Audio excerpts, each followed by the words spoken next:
Dość długo zastanawiałem się, w jakiej formie zrealizować ten odcinek, żeby był dla Was atrakcyjny, ale wygrała myśl tego, żeby zaprosić Was do siebie, do domu i po prostu na kanapie naświetlić temat i porozmawiać z Wami o tym, jak Wy też to widzicie. Tak naprawdę myślę, że temat daty palenia to jest o tyle kontrowersyjny temat, że można powiedzieć, że dwie grupy w ogóle nie klikną nawet tego odcinka, żeby go zobaczyć. Pierwsza z nich to jest ta, która stwierdzi, no ale po co w ogóle strzępić język, skoro nie ma informacji o dacie palenia na paczce kawy? No i tutaj od razu taki lifehack. Często jest tak, że jeżeli odejmiemy 2 lata od daty przydatności do spożycia, będzie to data palenia. Mimo wszystko często w takich przypadkach, kiedy ktoś ukrywa datę palenia, no nie możemy mówić o jakiejś super świeżości. To jest tak jak zawsze z nieśmiertelnym przykładem piekarni, kiedy chcemy pójść do piekarni i pytamy, czy ten chleb jest z wczoraj, czy z dzisiaj, a pani Wam powie, tak naprawdę to nie możemy powiedzieć, bo to jest tajemnica firmy. No ale ja nie chcę tego z wczoraj, ja chcę ten z dzisiaj. Rozumiecie, o co chodzi? Więc zawsze wymagajcie tego, żeby informacja o dacie palenia była na paczce kawy i jeżeli jej nie ma, to sugerowałbym raczej zrezygnowanie z tego zakupu i poszukanie takiej, w którym jednak ta informacja się znajdzie.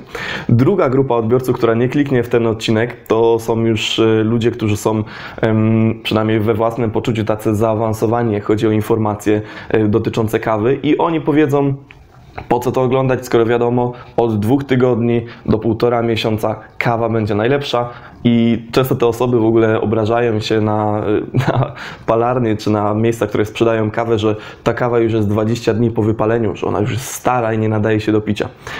Też do końca tak nie jest. Musicie wiedzieć, że te moje doświadczenie, o którym chcę się teraz podzielić, było podobne jak to doświadczenie tej drugiej grupy, czyli też myślałem o tym, że kawa ma po prostu takie okienko od 2 tygodni do 1,5 miesiąca. Zresztą sam wiele razy Wam o tym mówiłem, że właśnie w tym okresie należy pić kawę, natomiast musicie zrozumieć, że skoro kawa jest dobra po 14 dniach, to nie znaczy, że 13 dnia nie można jej pić, bo jest niepijalna praktycznie i nagle zmienia się data w kalendarzu i kawa nabiera jakichś możliwości niesamowitych. To wszystko jest bardzo płynne. Ja to zrozumiałem dopiero w momencie, kiedy zacząłem pracować w palarni. Kiedy byłem wcześniej w kawiarni, też zdarzało mi się otwierać paczkę i wydawać werdykt na temat kawy po tym jednym siorbnięciu, po jednym dniu testów na danej kawie mogłem określić, ta kawa jest dobra albo ta kawa nie jest dobra. W rzeczywistości, kiedy stoję teraz po drugiej stronie tej barykady i jestem roasterem i wypalam dla Was kawę, zależy mi bardzo na tym, żeby kawa była jak najlepszej jakości, jak najsmaczniejsza dla Was. I tutaj okazuje się, że kiedy nie testuję kawy tylko w jednym momencie, czyli w jednym momencie wypijam kawę i wydaję na niej werdykt, tylko mam możliwość picia ją codziennie, praktycznie każdego dnia testowania, jak zmienia się smak, okazuje się, że nie jest to takie proste. I ograniczenie się wyłącznie do tej bariery 2 tygodni i 1,5 miesiąca jest wręcz banałem, bo nie jest tak, że kawa wynosi się kawę na pewien poziom dzięki dobrej jakości wypalenia, a następnie ona z czasem opada, staje się coraz bardziej płaska, coraz mniej w niej jest aromatów.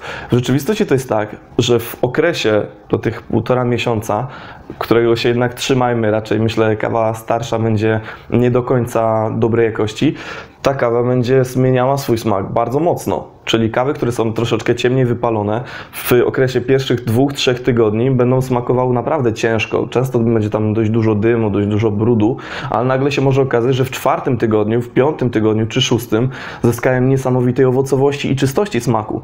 W kawy, które są bardzo jasno palone, mają tendencję odwrotną, czyli w tym przedziale gdzieś 2-3 tygodni prezentują się bardzo dobrze, natomiast potem bardzo mocno tracą.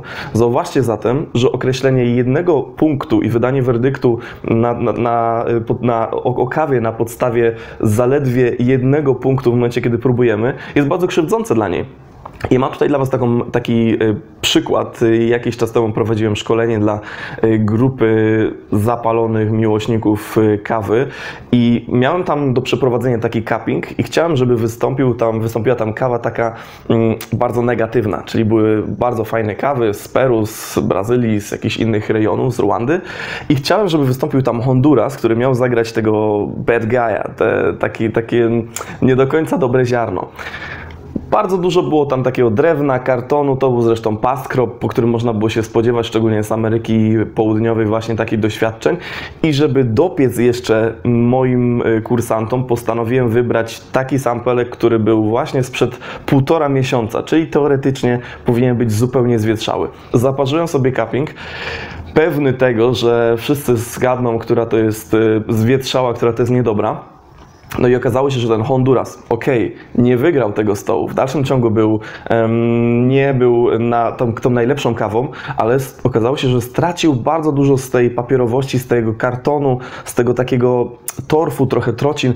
To wszystko, co mi przeszkadzało w tym Hondurasie wcześniej, nagle przestało w ogóle w nim występować. I okazało się, że bardzo dużo w tym jednak owocowości, bardzo dużo w tym jednak jakiejś takiej słodyczy, która była naprawdę przykuwająca wręcz. Po co to mówię? Właśnie po to, żebyście nie podchodzili nigdy do kawy w taki sposób, że ja wszystko wiem, 2 tygodnie, 1,5 miesiąca i to wszystko. Gwarantuję Wam, że kawa wielokrotnie Was zaskoczy i czasem sięgniecie po kawę nawet po 2 miesiącach i ona może naprawdę być dużo lepsza niż to, co wcześniej o niej sądziliście.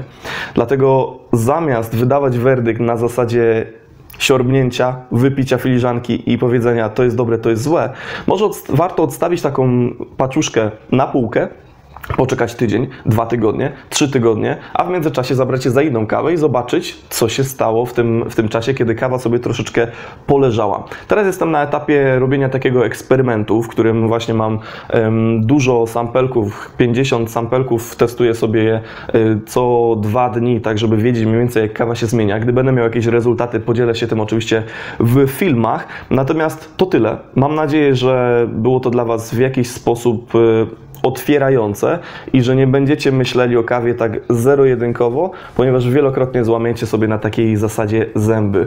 Tyle na dzisiaj i do zobaczenia na czajnikowy.pl.